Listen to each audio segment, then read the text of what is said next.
everybody, my name is Lori Page, and I'm coming to you from the advisory team here at Sound Wealth Management. Teaching kids about money isn't always easy. Plus, it's hard to know when to start and to figure out what specific things kids should know about money and at what age. In this video, we'll do a high-level introduction to some key topics like what do kids need to know and how we might try to teach them.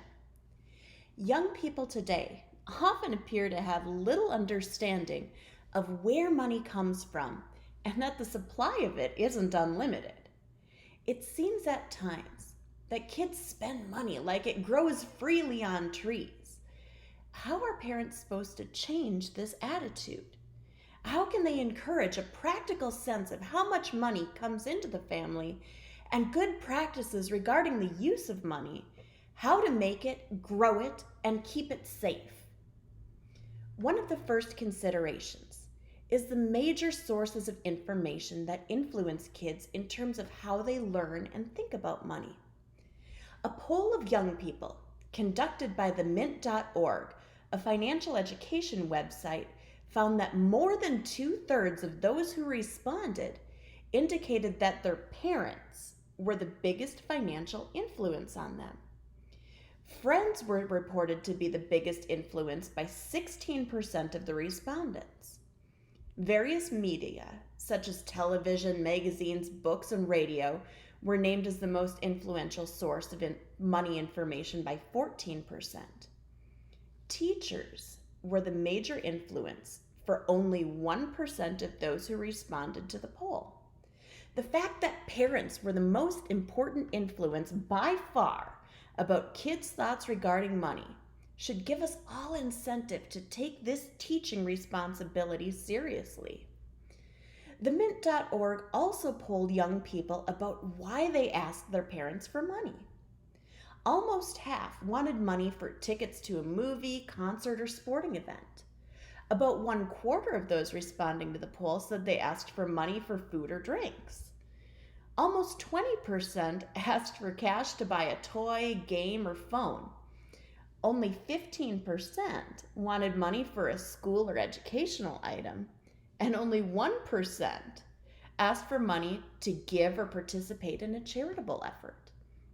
These aren't particularly surprising responses, but what's really interesting is the response of young people when asked how often their parents said, okay, when they asked for extra money beyond their allowance. Nearly 2/3 said always. A little over 25% said sometimes. Those responding never or never asked made up only 11% of the kids responding to the poll. Maybe parents also have a little work to do of their own when it comes to handling money for the kids. So what are some of the key things that young people need to know about money and how it can be used responsibly? Well, a good starting point is cash flow. Where does the money coming in actually come from and what happens to it after it's received? A very basic concept for even some of the youngest children is that you need money to buy things. Some things are free, like samples at Costco or music on the radio, but most are not. But how do you get money? For most people, you earn money by working. A paycheck allows you to buy things, pay bills, save for the future. To support the concept that you earn money by working, a parent can describe his or her job to a child. When you're out in the neighborhood, point out people who are working, like the landscaper or the bus driver. Explain that some people start their own businesses like restaurants or repair shops. Which sets us up to talk about the next item, learning the difference between needs and wants. There's often a big difference, which is usually easily understood by adults, but not necessarily by children. It's important for children to understand the difference between needing something and wanting something. We need clothes and food because they're essential to our everyday life, but we may want a new toy or book. Wanting and needing are different, and it's very helpful to know the difference. There are times when you have to wait before you buy something you would like to have. Sometimes bills have to be paid before you can buy that item. Or there might be a big expense later that month that will require a large amount of money, so you may have to put off a purchase earlier in the month. Handling money is about making choices. The importance of saving and the power of compounding are extremely important concepts for children to understand, since these concepts will stay with them throughout their lives. Talk about keeping money at the bank and the effect of interest paid on your savings account. Open a savings account for your child and explain the process. A good way to begin a lifelong habit is to encourage your kids to save 10% of every dollar they receive. That amount is fairly painless and won't be noticed once a child gets in the habit of putting that small amount aside. You may also want to consider a match. You could add 15 or 25 cents for every dollar that is saved by your child. How to responsibly use credit cards is another concept that kids need to know about. When using a credit card, money isn't obvious, but money will be needed when the bill arrives. Kids need to be aware that using a credit card is the same as taking out a loan. If you don't pay the bill in full each month, interest will be charged and you'll end up over time owing more than you originally spent. So that $8 download of the latest recording of their favorite group can cost more if the bill isn't paid in full when the next bill comes. Discuss how a credit card can be helpful in making online purchases or as a convenience in other situations. Talk about the pitfalls of making just the minimum monthly payments and how that lengthens the repayment time and can result in owing more than you originally charged on the credit card. Establishing and maintaining good credit history is another skill that will be important throughout children's lives. A final topic of importance for kids is to learn about the relationship between earnings from employment and income taxes.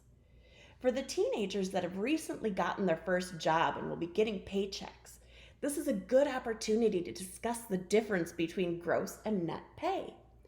Point out that there are required deductions from pay, such as taxes and other governmental charges.